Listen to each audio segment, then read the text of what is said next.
Hello and welcome to the Business Standard Morning Show. I'm Debarghe Sanyal. It's the 29th of June 2023, and here are the questions we'll be answering today. Why is CCI questioning Air India merger now? How is Svamitva providing property rights to villagers? Will the Sensex and Nifty sustain at record highs? An HDFC-HDFC Bank merger, a brief history. The proposed merger of Air India and Vistara has flown into rough weather. It has attracted the glare of antitrust regulator CCI, which has asked Air India to explain why this merger should not be probed. It comes mere months after Tata Sons and Singapore Airlines filed a merger application with the antitrust body in April, saying the amalgamation of the two airlines will not lead to any change in the competitive landscape of India.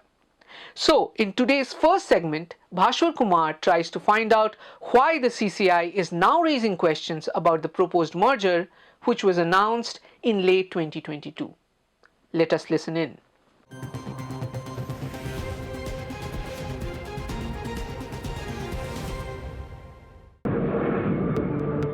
On June 27th, antitrust regulator CCI issued a show cause notice to Air India over concerns about competition in the aviation sector. It asked the Tata Group controlled carrier why its proposed merger with Vistara, which is also controlled by the same group, should not be probed. The CCI has given Air India 30 days to respond. Air India is wholly owned by Tata Sons. And while Tata Sons holds a 51% stake in Vistara, the remaining 49% is owned by Singapore Airlines. While filing the merger application with CCI in April, Tata Sons and Singapore Airlines had said that the amalgamation of Vistara with Air India would not lead to any change in the competitive landscape. They had expressed hope to conclude the merger by March 2024. In November of 2022, Tata Sons and Singapore Airlines announced the merger of the two airlines. As part of the deal, Singapore Airlines would invest about 2,000 crore rupees in the expanded share capital of Air India for a 25.1% stake. Tata Sons would have the remaining 74.9% stake in the combined entity. Vistara was a 51:49 joint venture between Tata Sons and Singapore Airlines even in December of 2021, when the CCI had approved Tata Group's acquisition of Air India and its two subsidiaries in an 18,000 crore rupees deal. The Tatas are consolidating their aviation business and merging the Air India Group's four airlines, which are Air India, Vistara, Air Asia India and Air India Express into two.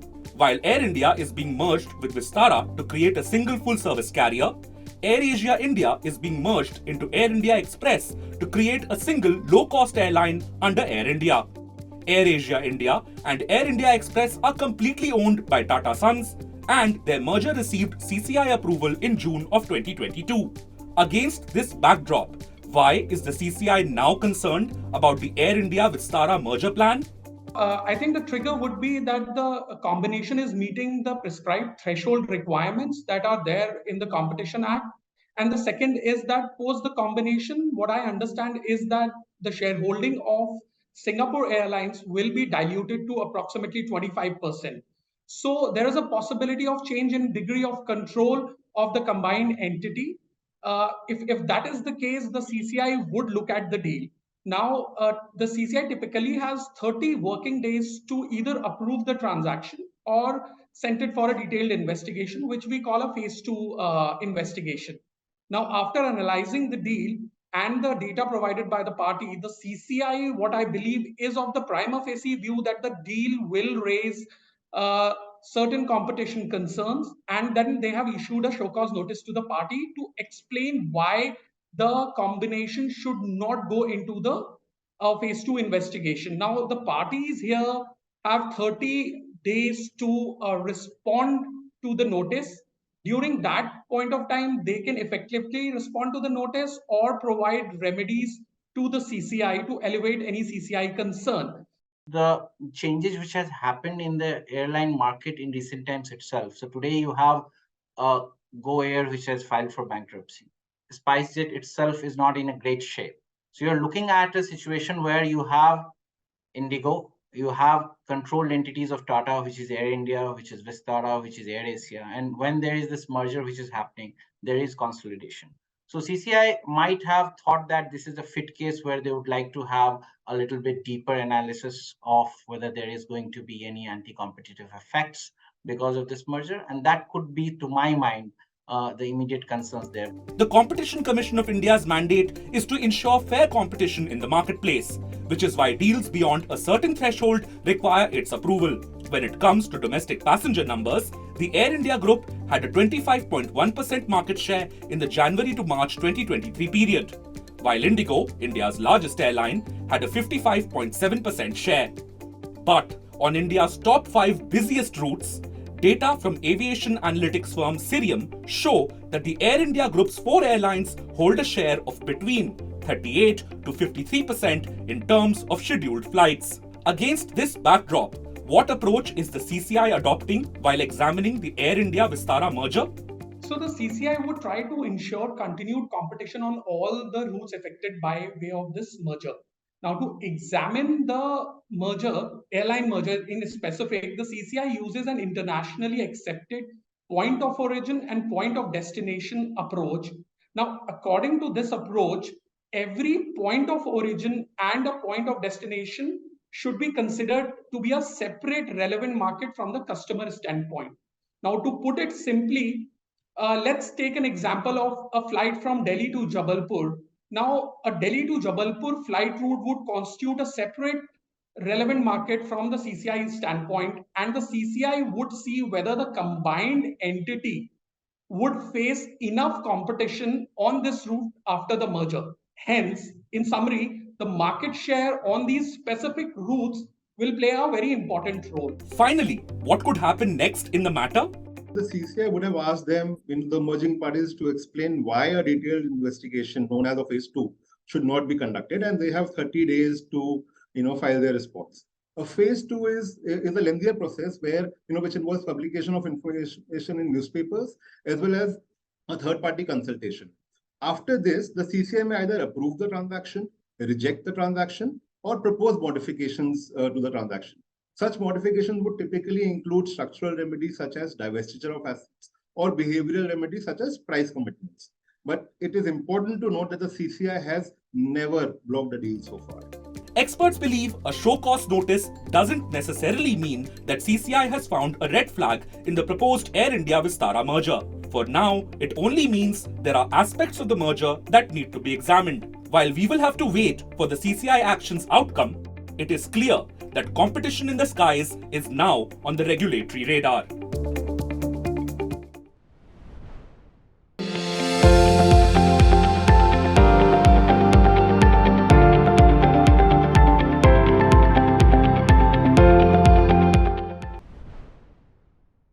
And it's not just the big birds. Indian skies are also increasingly getting swarmed by drones.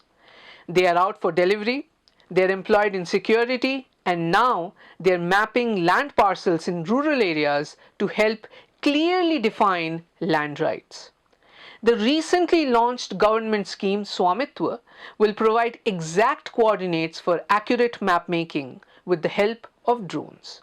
Ayush Mishra looks to the skies to bring you the ground report.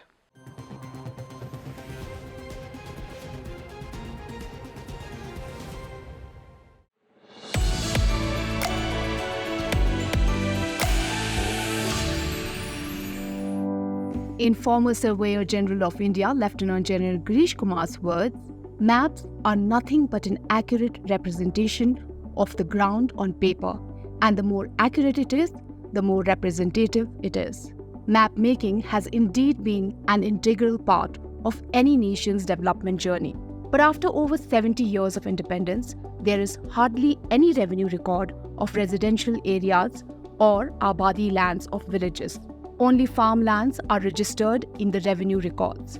No wonder over 70% cases pending in courts are of land disputes. This is likely to change now with a new scheme. The survey of villages, abadi, and mapping with improvised technology in village areas, or Svamitva in short, is a scheme launched by the Ministry of Panchayati Raj. It is giving a record of ownership rights to villagers who have been staying in their residences for years or decades without legal proof. Ownership rights make villagers eligible for bank loans and the benefits of state and central government schemes. It will also enable the central and state governments to maintain a record of residential assets. Under this scheme, accurate mapping of land parcels is being conducted using drone technology, which ensures the creation of reliable and updated land records. By providing villagers with legal documentation of their property, the scheme safeguards their rights and prevents disputes over land ownership. Svamitva is creating a network of GPS-enabled stations to get the coordinates for accurate map making. It is also called Continuously Operating Reference Stations or CORS. The CORS can also be used for conducting quick and real-time surveys of highway projects, railway projects, checking the alignment of any ongoing development project, and so on. Under the Svamitva scheme, government has a very ambitious project of mapping and creating property records of across 6.6 lakh villages across the country. And the primary technology that is being used for surveying in this case is drones. Drones are used to create high resolution, to capture high resolution images, as well as then process the images into a high resolution map. And then in the high resolution map, various segments are cut out. And based on that, geo-tagged centimeter level accurate property records are generated. These property records are then going to help the house owners and the habitants of the Abadi areas in the villages to become part of the financial scheme and use the property records to get loans and other financial assets under which they can start various businesses as well as grow their livelihood and start other enterprises. After the survey, Svamitva cards will be issued. These cards have unique 9-digit IDs and a map of the property attached with them. Once the cards are generated, the process for the registration of title deeds will start. The accurate map-making infrastructure has opened avenues for infrastructure development such as roads, schools, healthcare facilities, and electricity access. The availability of reliable land records will also facilitate property transactions, attracting private investments in rural areas and stimulating economic growth. So, what are the other use cases which will emerge with the use of drones? Drones are basically able to see things in a more detailed and very magnified manner. And because they can collect a lot of data closely, there's a lot of analytics which can be conducted on these data sets. So there are use cases which are emerging for, let's say, future development plans for the villages, cities, make them more resilient around disasters, planning of farmlands, as well as protection of crops against pesticide, healthcare deliveries for rough to reach areas in high hilly regions, and also industrial use cases where drones can reach out to very difficult areas and collect data at very frequent interval and can drive business decisions on a daily basis. So these are some of the use cases which are, or areas of uses which are emerging in the sector and will directly impact the Indian economy. Whether it is the agricultural GDP or the industrial GDP, both will get impacted significantly. The Svamitva scheme will boost the rural economy, whether it's farming or any other small cottage industry which is there. It will affect over 1 billion people living there and also help the government in forming the scheme. Meanwhile, markets too have been flying high for the last few months, with the Sensex and the Nifty hitting their fresh 52-week peak levels. Is there more steam left in the markets? Or is it time for you to take some money off the table? Puneet Wadhwa spoke with Ajit Mishra, Senior Vice President for Technical Research at Religare Broking, on what the charts suggest.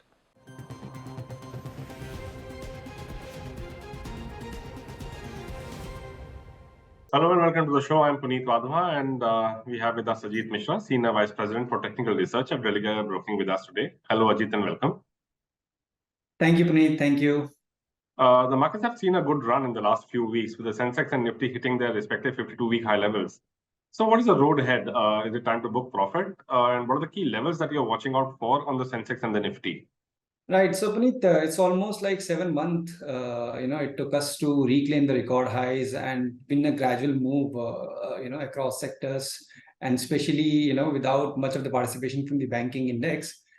We feel still we have further room, but yes, the upside, we might face, hurdle around the new milestone when it comes to the Nifty around 19,000, 90,100 level first, and then 19,400 mark, in the days to come. On the downside, I feel that's very important and critical for index to maintain 18,600. So off late also, in fact, when we were struggling around the record highs, Nifty managed to hold the short-term averages around 18,600, which is placed around 18,600 first, and then around 18,450. So these are broad levels when it comes to the Nifty, and upside 64,500 is going to be the first area of resistance when it comes to Sensex, and a decisive close would help the index to inch towards 65,850 maybe in a month or two. Are there any large cap stocks, let's say from the Sensex or the Nifty pack, that you like at the current levels, or probably where one can exit their positions? So certainly, you see banking, auto, pharma, these are some of the sectors wherein we are seeing fresh traction, after 6-8 weeks of consolidation. So within the banking space, Axis, ICICI, HDFC Bank, these are some of the prominent name. From the auto space, M&M, Maruti, they look very strong. From the pharma space, Dr. Reddy, Divis, they are also positionally looking very attractive at current levels. At the same time, Coal India, Hindalco, ITC, UPL, Wipro, these are some of the names which one can avoid, or in fact, they can reduce their position, because we expect the underperformance to continue at least in the short to medium term point of view. HDFC Bank has been in the news recently, Ajit, given the merger-related developments. How are you viewing this stock, and are there any specific levels that you'd like to share with us? So yes, HDFC, Puneet, it's almost 2 years now that the stock has been consolidating, and off late, if you have noticed that the range was narrower, like 1550 to 1700, and finally we are expecting this consolidation to end. So with this news of merger, everything seems aligned. And as we have just discussed about ICICI, Axis, and SDFC are going to be the next trigger for the banking index to inch toward 45, 100, and maybe higher. So SDFC definitely one should look at even at the fresh level in case if the view is let's say short to medium term, and maybe close to around 2050, something that one can positionally look for as a positional target. Mid and small caps too have had a fantastic run in the last few months, outperforming their larger cap peers. Can the rally sustain, and are there any mid and small cap names that you have on your radar at the current levels? Yes, so the broader indices, in fact, we were seeing the outperformance from the last 8-9 weeks. The last week, it was a bit of a profit taking, but again, we are seeing this trend resuming. And mid cap index, it was almost like 1.5 year of consolidation that it made a new high prior to the index. And small cap, we still have a room roughly around 10% away from the record highs. So we believe that this selective move will continue, but one needs to be cautious, because we are seeing some of the penny stocks also, and stocks which are completely down and out, they are also witnessing a bit of recovery. But we feel that one should stick with the promising name wherein the fundamentals are also in place. So within the mid-cap space, Bharat Forge, Bata India, Godrej Property, L&T Finance, Prestige, Tata Chemical, these are some of the names which are positionally looking very upbeat. And at the same time, from the small cap basket, Amaraja Battery, Birla Soft, CDSL, Exide, and FSL. These are some of the names which one can look at. So what's your view on the broad consumption theme, FMCG, consumer durables, discretionary spending, etc., now that the monsoon has picked up pace? Certainly, but I feel that it's already priced in the kind of move that we've already seen in the FMCG basket, and the consumer durables, they are not participating yet, but we feel that one can be selective in this space, and stock like HUL, Dabur, Colgate, UBL, these are the names that one can look at. At the same time, Britannia, ITC, they look slightly stressed. So in case if you have an existing position, you may consider booking some profit at the current levels. How should investors prepare for the upcoming June quarter result season as regards their overall market strategy is concerned? We have reached to the record highs before the quarterly results, and we are still seeing mixed trend within the sector. So I feel that's more of stock specific approach that one should look at. As we were discussing about the IT pack, wherein we are seeing HCL Tech outperforming the other IT majors. We are seeing a similar kind of a trend in the banking space also, wherein Axis, ICICI, SDFC looking promising. while Kotak, is sitting on the sidelines. So I feel that's more of like a stock-specific approach than one should, look at before the earning announcements. Any disclosures on the stocks and sectors that we've discussed? Yes. So as a disclosure, I'm personally not holding any stock, but our clients may have position. Thank you, Ajit, for your time today. We hope to see you soon. He's making plans for an early retirement. Business Standard. India's financial markets, meanwhile, will lose a gem early next month as the shares of HDFC will delist on July 13th. This mortgage institution, which helped over 1 crore Indians realize their dream of owning a home in the last 45 years, is now merging with the HDFC Bank. So how has this journey been so far? And how did these two Indian giants come into being? Raghav Agarwal gives a quick overview.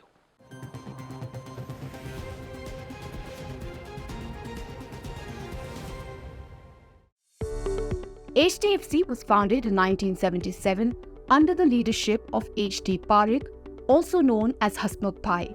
Born on March 10, 1911, Hasmukh Bhai went on to study banking and finance at the London School of Economics.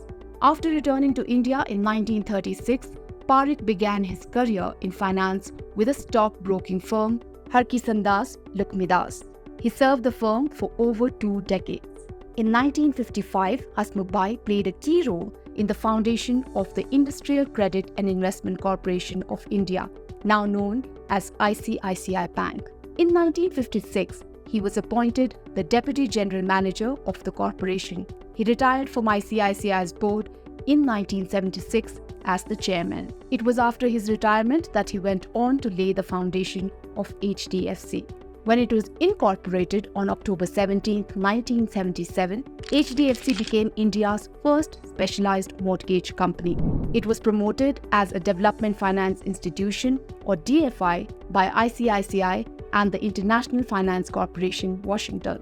A DFI is a financial institution that provides risk capital for economic development projects on a non-commercial basis. The next year, in 1978, HDFC launched its first public issue of equity shares worth 10 crore rupees. Later in 1987, it launched its first equity rights issue of 5 crore rupees. Interestingly, today it commands a market cap of over 5 trillion rupees.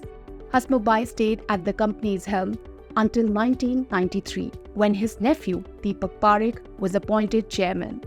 Hasmukh Bhai was appointed as the chairman emeritus.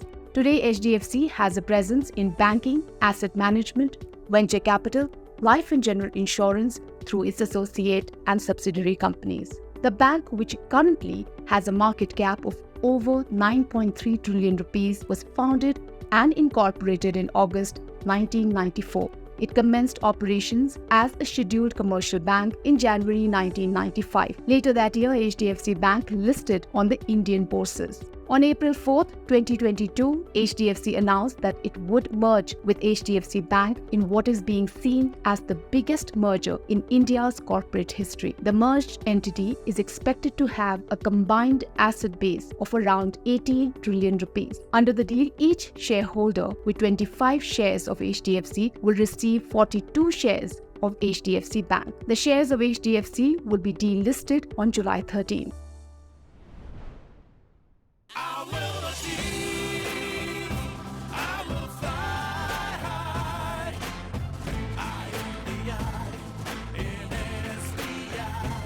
backed by the nation's trusted bank, SBI, the banker to every Indian. HDFC Chairman Deepak Parekh will retire from his current post on June 30 once the merger deal is inked. That's all for today. For more news and analysis, please log in to business-standard.com.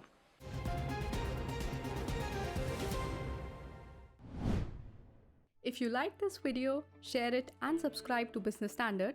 For more news, views and insights, log on to www.business-standard.com. Do also follow us on YouTube, Twitter, Facebook, Instagram, Telegram and LinkedIn.